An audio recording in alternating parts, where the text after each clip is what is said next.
Hello everyone, welcome to Shri Physics and Biology classes. I am Abhishek Sharma with you, Faculty of Physics. Ready with the next lecture of 11th class. First lecture में हमने chapter 2 हम कर रहे हैं. इसमें first lecture में quantities को discuss कर लिया था. फंडामेंटल क्वांटिटीज़ क्या होती हैं, ड्राइव्ड क्वांटिटीज़ क्या होती हैं. एसआई यूनिट्स की डेफिनेशन मैं आपको इस लेक्चर में बताऊंगा स्टार्टिंग में. फिर हम इसमें जो डिस्कस करेंगे, जो की टॉपिक्स इस चैप्टर के आज हैं इस लेक्चर के, वो है order of magnitude, measurement of length. Length को कैसे मेज़र करते हैं भाई. आपको लेंथ जो मेज़र करनी होती है वो लगा के सुई से और जहाज़ तक की मेज़र करनी है, उससे भी ज़्यादा मेज़र करनी है, मैक्रोस्कोपिक लेवल भी और माइक्रोस्कोपिक लेवल भी. तो इन सब की लेंथ को कैसे मेज़र करते हैं. अब यहाँ से अगर सन की डिस्टेंस मेज़र की गई होगी तो कोई स्केल लेकर या फीता लेकर तो वहाँ तक गया नहीं होगा. या एटम की अगर किसी ने डिस्टेंस मेज़र की है तो उसके अंदर भी किसी ने स्केल नहीं लगाया होगा. तो वो किस तरीके से फाइंड करी जाती है. अगर आपके मन में ये क्यूरियोसिटी है तो आपको ये लेक्चर बहुत पसंद आएगा. और लेक्चर अगर पसंद आए तो प्लीज़ चैनल लेक्चर को लाइक करिएगा, शेयर करिएगा अपने फ्रेंड्स के साथ, तो कमेंट बॉक्स में ज़रूर बताइएगा. साथ ही अगर आप हमारा चैनल पहली बार देख रहे हैं, आपने हम अब तक इस चैनल को सब्सक्राइब नहीं किया है, तो प्लीज़ चैनल को सब्सक्राइब करें और बेल आइकन को प्रेस करें, जिससे आपके पास वीडियो हमारी सबसे पहले पहुँचे. तो स्टार्ट करते हैं आज का लेक्चर. सो एसआई यूनिट्स की डेफिनेशन ये आपकी बुक में दी है एनसीईआरटी में, आप वहाँ से पढ़ सकते हैं. मैं आपको थोड़ा एक्सप्लेन कर देता हूँ, थोड़ा पढ़ने में कंफ्यूजिंग लगती हैं. मीटर की डेफिनेशन होती है वन, इसे 1983 में डिफाइन किया गया था. देखिए एसआई यूनिट्स आपको मैंने जैसे पहले लेक्चर में बताया था इसलिए बनाई गई थी कि सब अपने अपने जगह पर अलग अलग सिस्टम्स का यूज़ करते हैं, तो एक कंबाइंड सिस्टम होना चाहिए ग्लोबलाइजेशन के लिए. तो मीटर एक 1 metre is the length of path travel by light in vacuum इन 1/299792458 ऑफ अ सेकेंड. ये लाइट की स्पीड है. अगर इतने एक इस सेकेंड के इतने पार्ट में जो लेंथ ट्रेवल करती है लाइट, दैट इज़ 1 मीटर. ठीक है. किलोग्राम के लिए ये एक स्पेशल केवल एक अलग है इस यूनिट, जो एक मान लिया जैसे आप कैसे वेट को मेज़र करते हैं, मास को. जैसे आप ग्रॉसरी शॉप पर जाते हैं तो वो एक तरफ आपके लिए बाट रख देता है और दूसरी तरफ आपका सामान तोलता है, ऐसे ही करता है ना. तो इसी सेम तरीके से इसकी स्टैंडर्ड यूनिट भी डिफाइन करी गई है. एक इंटरनेशनल प्रोटोटाइप रखा गया है. प्रोटोटाइप एक सिंबल कह सकते हैं आप ऑफ द किलोग्राम. एक किलोग्राम का जो एक प्लेटिनम इरिडियम एलॉय सिलेंडर है, उसके वेट को 1 kg माना गया है और उसके रेस्पेक्ट में और चीज़ें मेज़र की जाती हैं उससे कंपेयर करके.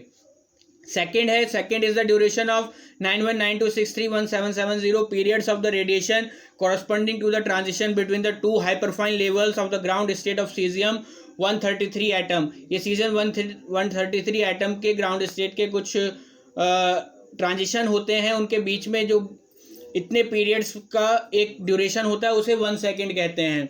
ये मैं आपको डिटेल में एक्सप्लेन करूंगा नेक्स्ट लेक्चर में, जब मैं मेजरमेंट ऑफ टाइम की बात करूंगा. और यूनिट्स की डेफिनेशन आप बुक में पढ़ लें. आपको कोई डाउट हो तो मेरे से कमेंट बॉक्स में पूछ सकते हैं. ये कोई ऐसा नहीं है जो आपके एग्जाम में पूछा जाएगा, या बहुत ज़्यादा कंसर्न आपको इसके लिए नहीं होना है, क्योंकि जैसे जैसे आप क्वान्टिटीज़ आगे पढ़ते जाएंगे 11th क्लास में, 12th क्लास में, या फर्दर आगे यूजी और पीजी लेवल पर, आपको ये सब चीज़ें अपने आप क्लियर होती चली जाएंगी. आज आप इन्हें पढ़ने बैठेंगे तो ज़रूर आपको कंफ्यूजिंग लगेंगे और आपको परेशान कर सकते हैं. तो ज़्यादा डिटेल में इनके जाने की आपको कोई ज़रूरत नहीं है. सो अब बात करते हैं order of magnitude. Order of magnitude से क्या मतलब है. We may define order of magnitude of a quantity as the power of 10 which gives us a value nearest to the actual value of the quantity. अगर आप किसी quantity को standard scientific notation में लिखें तो उसमें 10 की पावर जो आती है जनरली उसे ऑर्डर ऑफ मैग्नीट्यूड कह दिया जाता है. लेकिन ये पूरी तरह से सही नहीं है. कई बार ये जो 10 की वो पावर है जो ये बताएगी कि क्वांटिटी उसके नियरेस्ट है. ये आपको इस टेबल से बहुत आसानी से समझ में आ जाएगी, इसलिए मैंने ये टेबल आपको बनाई है. मैं आपको ज़्यादा इसमें डिटेल में लेक्चर नहीं देना चाह रहा. आप ये एग्जाम्पल समझ लेंगे तो आपको ऑर्डर ऑफ मैग्नीट्यूड का कॉन्सेप्ट क्लियर हो जाएगा. जैसे 1 को देखें, 1 को क्या आप लिख सकते हैं 10 पावर 0, तो इसका ऑर्डर ऑफ मैग्नीट्यूड 0 हो जाएगा. 49 की बात करते हैं, ये हो जाएगा 4.9 इंटू 10 पावर 1. तो 49 या 49 से पहले के जितने भी नंबर हैं, अब 4.9 है ये. अगर इसको आपको राउंड ऑफ करना हो, मैथ्स में आपने राउंड ऑफ किया होगा, तो 4.9 को राउंड ऑफ अगर हम करेंगे तो 1 में करेंगे कि 2 में करेंगे. राउंड ऑफ करने का मतलब ये नहीं है आप इसे 1 या 10s में अगर आपको राउंड ऑफ करना है तो 10 लेकर जाएंगे कि 1 लेकर जाएंगे. वन, ऑब्वियसली 1 लेकर जाएंगे, 1 लिखेंगे। तो ये आप किसे राउंड ऑफ कर दीजिए 1 में, 1 या 10 में राउंड ऑफ कर देना आपको नंबर। ये सबसे आसान मेथड है। 4.9 5 से कम है तो इसे 1 में राउंड ऑफ कर दिया। 10 की पावर कितनी बची 1, तो ये इसका ऑर्डर ऑफ मैग्नीट्यूड हो गया। नेक्स्ट बात करते हैं 51 की। 51 को लिख सकते हैं 5.1 इंटू 10 पावर 1। अब ये 5 से ज़्यादा हो गया, 5 से ज़्यादा है तो इसे अगर टेंस में राउंड ऑफ करना है तो 10 करेंगे तो हो जाएगा 10 इंटू 10 पावर 1 यानी 10 पावर 2। तो अब इसका ऑर्डर ऑफ मैग्नीट्यूड हो जाएगा 2। 49 और 51 में केवल 2 नंबर का डिफरेंस है, लेकिन ऑर्डर ऑफ मैग्नीट्यूड 49 का 1 होगा और 51 का 2 होगा। ये ध्यान देने वाली बात है, ठीक है। क्योंकि आप अगर 49 अगर ऐसा कहते कि 2 डिजिट का नंबर है तो उसका ऑर्डर ऑफ मैग्नीट्यूड हमेशा 1 ही होगा, तो वो सही नहीं है। 49 है तो 1 हो गया, ठीक। अब 99 है तो वो क्या 10 से उसको 99 10 के पास नहीं है ना, 99 100 के पास है, तो उसके लिए ऑर्डर ऑफ मैग्नीट्यूड आपको 2 लेना पड़ेगा। इसी तरीके से 499 है तो 4.99 इंटू 10 पावर 2, ये 5 से कम है तो इसे 1 में राउंड ऑफ करेंगे तो ये इसका ऑर्डर ऑफ मैग्नीट्यूड 2 आएगा। 501 अगर है तो 5.01 इंटू 10 पावर 2, ये 5 से बड़ा हो गया तो इसे 10 में राउंड ऑफ करेंगे, इसका ऑर्डर ऑफ मैग्नीट्यूड 3 आएगा। बहुत सिंपल है। आप डेसिमल से लिख लीजिए साइंटिफिक नोटिफिकेशन में, यानी डेसिमल से पहले केवल एक नंबर छोड़िए। फिर ये देख लीजिए अगर 5 से बड़ा है तो जो यहाँ पावर आ रही है उसमें एक ऐड कर दीजिए, अगर 5 से छोटा है तो जो पावर आ रही है उसी का ऑर्डर ऑफ मैग्नीट्यूड लिख दीजिए। ये आगे हैं कुछ एग्जाम्पल और हैं। 999 है तो इसे 9.9 इंटू 10 पावर 2, ये 10 हो जाएगा, 10 पावर 3, इसका ऑर्डर ऑफ मैग्नीट्यूड आ जाएगा 3। 1000 है तो 1 इंटू 10 पावर 3, 1 का 1 ही रहेगा तो 3। 0.049 है तो ये 4.9 इंटू 10 पावर -2, इसे भी 1 में राउंड ऑफ करो तो -2 आ जाएगा। अगर 0.050 है तो इसे आप जब 5.0 इंटू 10 पावर -2 लिखेंगे, 5 है या 5 से बड़ा है तो 10 में राउंड ऑफ होगा तो ये पावर -1 हो जाएंगी। This is about the order of magnitude. अब डिस्कस करते हैं मेन टॉपिक हमारा है मेजरमेंट ऑफ लेंथ।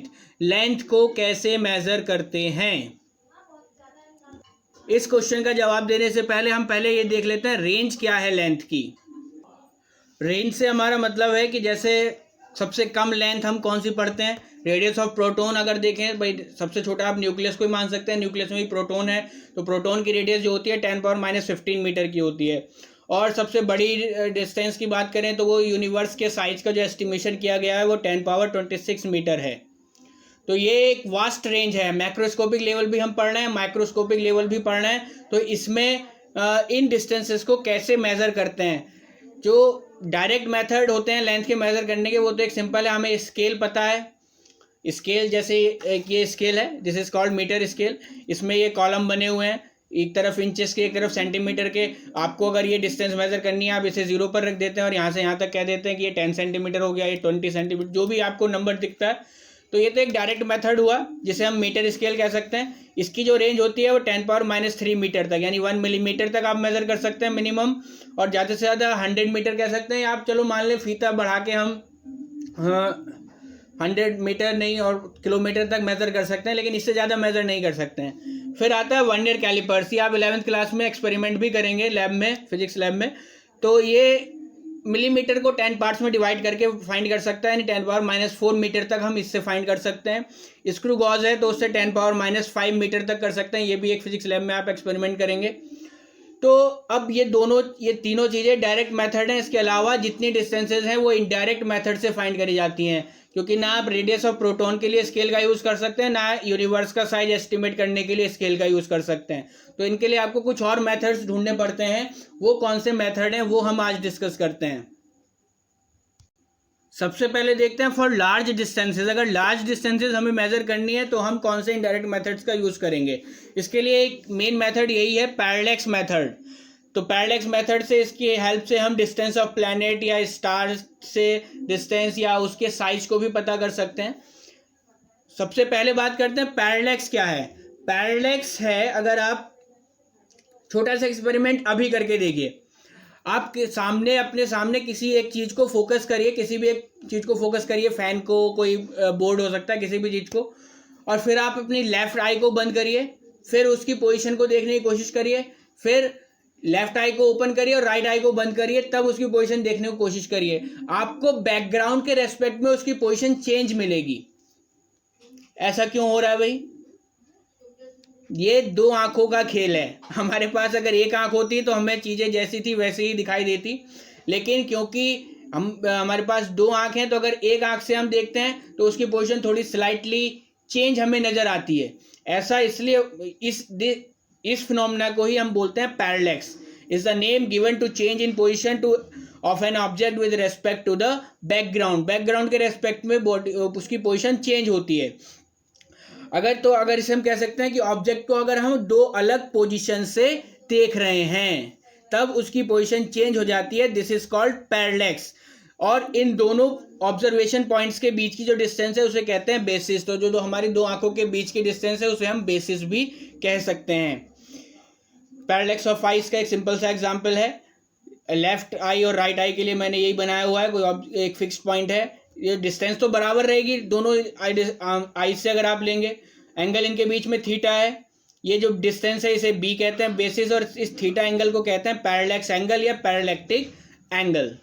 ठीक है, अगर आपको बी पता है और थीटा आप मेजर कर लेते हैं तो you can calculate the x. इसी का यूज करके बहुत सारी डिस्टेंसेस फाइंड की जाती हैं।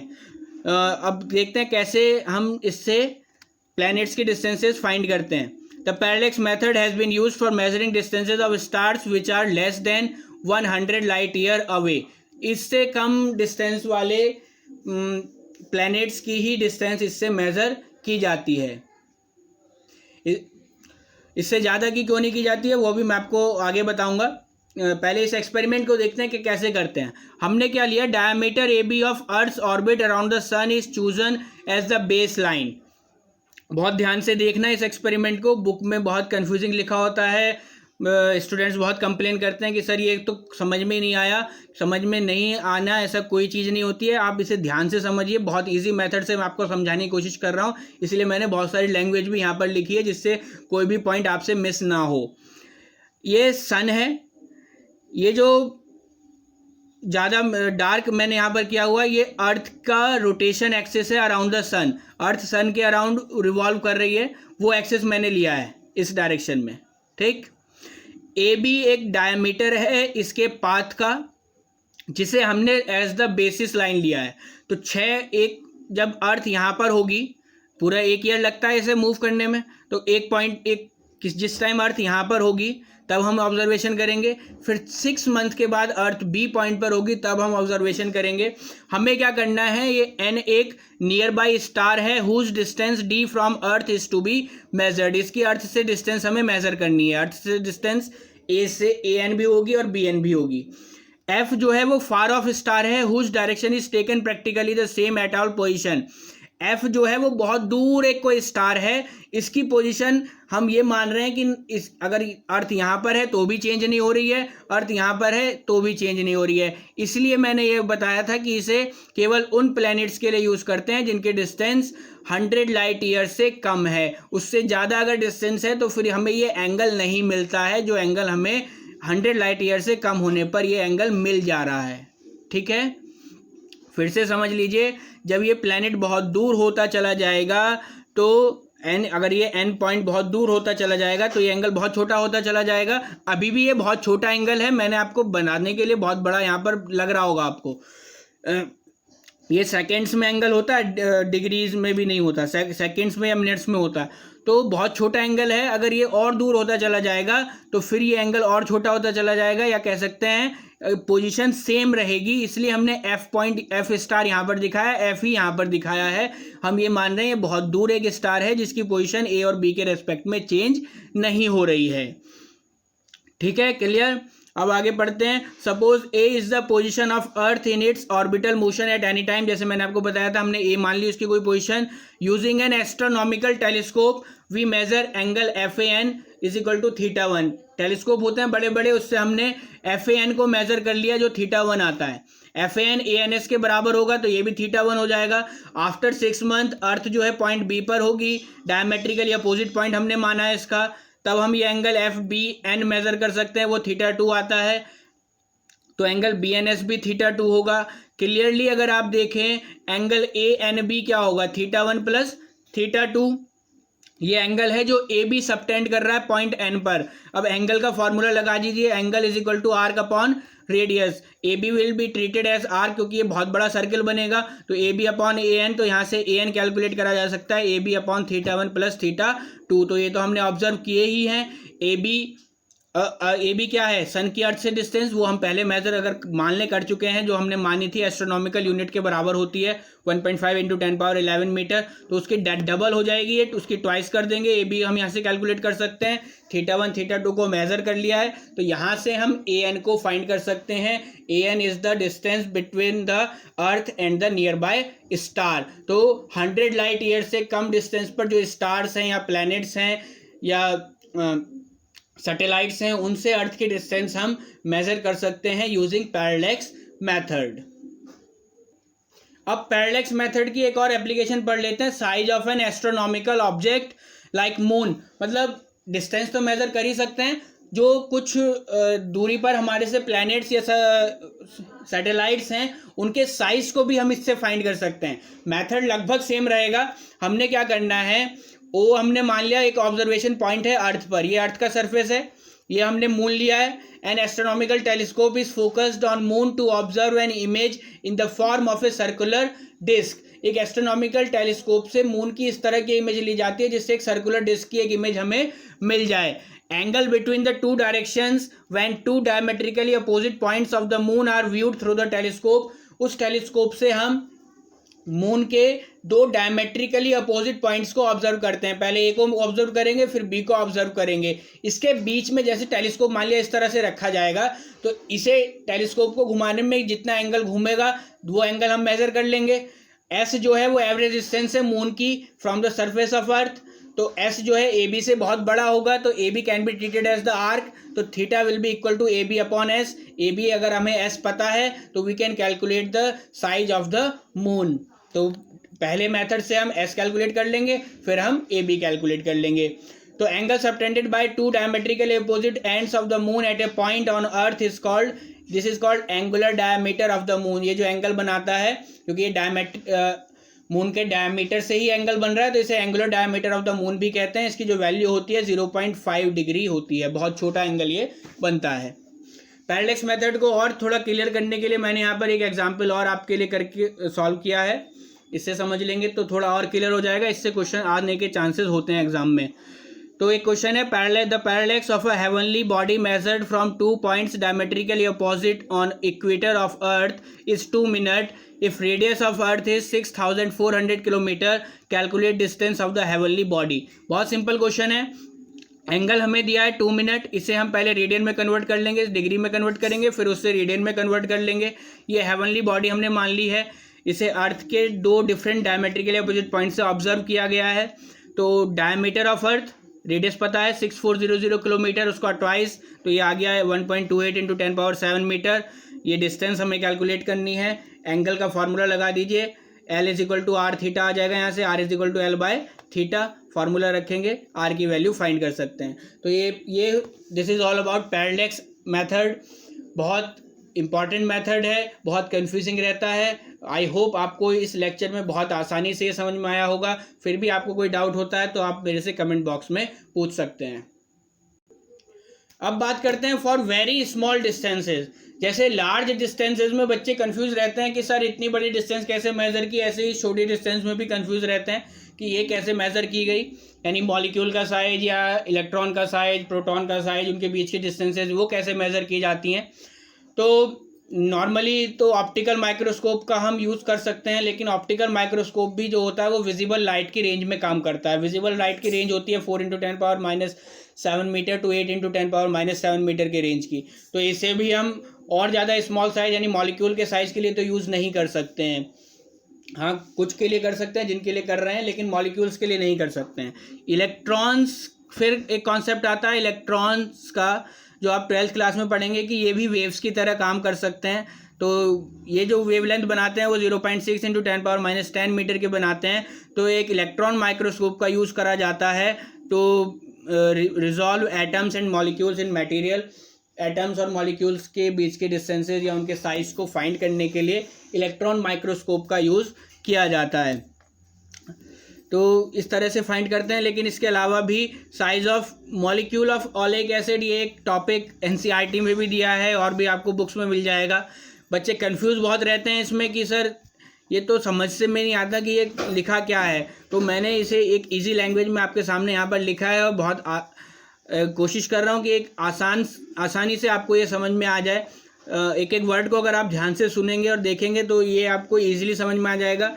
अगर ये एग्ज़ाम में बाय चांस पूछ लिया जाता है तो आप आसानी से कर सकते हैं। तो ध्यान से देखेंगे, हमने क्या करना है, एक cubic centimetre of oleic acid लेना है। ऑलिक एसिड का जो मॉलिक्यूल होता है उसका साइज़ थोड़ा बड़ा होता है, 10⁻⁹ मीटर की रेंज का होता है। तो उसका साइज को एस्टिमेशन इस मेथड से किया जाता है। ये एस्टिमेशन है, एक्चुअल साइज इसमें भी नहीं फाइंड होगा, ये ध्यान रखना है। तो हमने 1 क्यूबिक सेंटीमीटर ऑलिक एसिड लिया, इसे अल्कोहल में मिक्स किया जिससे सॉल्यूशन बनाया 25 क्यूबिक सेंटीमीटर सॉल्यूशन का। फिर इस सॉल्यूशन का 1 क्यूबिक सेंटीमीटर लिया और फिर इसे अल्कोहल में मिक्स किया, एक 20 क्यूबिक सेंटीमीटर का सॉल्यूशन और बना लिया। तो अब क्या बन गया, कंसंट्रेशन कितनी होगी, अगर आपने केमिस्ट्री में ये पढ़ा होगा कंसंट्रेशन निकालना, तो पहले ऑलिक एसिड की कंसंट्रेशन 1/25 थी, अब और 1/20 हो गई, तो 1/500 सॉल्यूशन का आपने कंसंट्रेशन का एक ऑलिक एसिड का सॉल्यूशन अल्कोहल में बना लिया है। आपको क्या करना है, इसकी n ड्रॉप्स को ब्यूरेट से, केमिस्ट्री में लैब में देखा होगा ना ब्यूरेट, तो n ड्रॉप्स को इस सॉल्यूशन की आपको ड्रॉप कर देना है surface of water in a broad vessel. एक बड़ा सा टब लेना है आपको, बहुत बड़ा सा वेसल लेना है, उसमें वाटर लेना है, उस पर आपको इसकी n ड्रॉप्स को पोर कर देना है, गिरा देना है। जब आप n ड्रॉप्स इसकी गिराएंगे तो उसका वॉल्यूम आप फाइंड कर सकते हैं। एक ड्रॉप का वॉल्यूम अगर v माने तो n ड्रॉप्स का वॉल्यूम हो जाएगा n इंटू v। तो volume of oleic acid in the solution कितना हो जाएगा, ऑलिक एसिड कितना है 1/500, तो वो हो जाएगा NV/500। Put it as equation number 1। अब जब आप ड्रॉप्स उस पर डालेंगे तब क्या होगा, ये बहुत इंपॉर्टेंट बात है समझने की। This solution spreads very fast on the surface of water and forms a very thin layer of thickness T। ये जो सॉल्यूशन है वो वाटर के सरफेस पर बहुत तेजी से स्प्रेड हो जाता है और एक बहुत पतली लेयर बनाता है जिसकी थिकनेस मैंने मानी है T, और ब्रैकेट में मैंने लिखा है monomolecular layer, a layer of 1 molecule only. ये देखो जरा, एक लेयर ऐसी बनेगी जिसमें केवल एक मॉलिक्यूल आएगा, आधा मॉलिक्यूल इधर या आधा उधर या डबल मॉलिक्यूल ऐसे नहीं आएंगे, केवल एक मॉलिक्यूल इस लेयर में होगा। This is called monomolecular layer. और ये एक बहुत इंपॉर्टेंट बात है, ये हमने ऐसा बनती भी है, बहुत पतली लेयर बनती है और ऐसा मान लिया है कि केवल एक मॉलिक्यूल इसमें है, इसी से हम इसे एस्टिमेट कर पाएंगे। तो अगर आप इसमें देखें, यहीं से आप समझ जाएंगे कि ये बहुत पतली लेयर मैंने मानी है जिसमें एक मॉलिक्यूल केवल आ रहा है। तो अगर मैं ये इस लेयर की थिकनेस फाइंड कर लूँ तो मुझे पता चल जाएगा इस मॉलिक्यूल का साइज कितना, डायमीटर कितना, यही तो आपको फाइंड करना है। तो हम अब जो हमारा टारगेट हुआ इस T को फाइंड करना है। तो वो देखिए वो कैसे करेंगे। अब जो इसमें अल्कोहल था आपने पानी में डाला, अल्कोहल का क्या होगा, पढ़ा है आपने, वो वेपराइज हो जाएगा। The alcohol evaporates and oleic acid layer is left on the surface of the water. अब उसमें केवल ऑलिक एसिड रह जाता है जिसकी मोनोमॉलिक्यूलर लेयर वहाँ पर रह जाती है। इस ट्रेस पेपर और ग्राफ पेपर का यूज़ करके हम एरिया फाइंड कर सकते हैं, कितने एरिया में वो स्प्रेड हुआ है, occupied by the oleic acid layer. अगर वो आपने एरिया फाइंड कर लिया, एरिया की अगर हाइट से मल्टीप्लाई करें तो क्या आ जाता है हमारे पास, वॉल्यूम। तो volume of oleic acid in the layer आपको मिल जाएगा A इंटू T। अब ऑलिक एसिड का वॉल्यूम आपने इक्वेशन 1 में भी फाइंड किया था, जो थ्योरेटिकली आपके पास था NV/500, और एक्सपेरिमेंट से आपको ये वॉल्यूम मिला A इंटू T। तो इन दोनों को आप इक्वल रख सकते हैं, तो यहाँ से आप T फाइंड कर सकते हैं, NV/500A। ये सब चीज़ें अगर आपको पता हैं तो आप थिकनेस T फाइंड कर सकते हैं। तो लेयर जो थी मोनोमॉलिक्यूलर थी, तो इस value of T will give you the size of the diameter of molecule और ऑफ ऑलिक एसिड, और इसकी जो वैल्यू आती है वो 10⁻⁹ मीटर के ऑर्डर की आती है। तो इस तरह से हमने एक ऑलिक एसिड के एक मॉलिक्यूल का साइज हमने फाइंड किया है। ऐसे ही हम बहुत स्मॉल डिस्टेंसेस और भी मेथड से फाइंड कर सकते हैं। आई होप आपको ये दोनों मेथड, ऑलिक एसिड वाला मेथड और पैरेलैक्स मेथड, बहुत आसानी से समझ में आए होंगे। तो अगर आपको ये वीडियो पसंद आई है तो प्लीज़ हमारे इस वीडियो को लाइक करिए, शेयर करिए अपने फ्रेंड्स के साथ। जैसे भी आपको वीडियो लगी है कमेंट बॉक्स में बताइए। आपको कोई डाउट है, कोई क्वेरी है या आप कोई हमें सजेशन देना चाहते हैं तो please use the comment box. और हमारे चैनल को सब्सक्राइब अगर आपने अब तक नहीं किया है तो सब्सक्राइब करिए, बेल आइकन को प्रेस करिए और अपडेट रहिए हमारे न्यू वीडियोज़ के साथ। Thank you very much.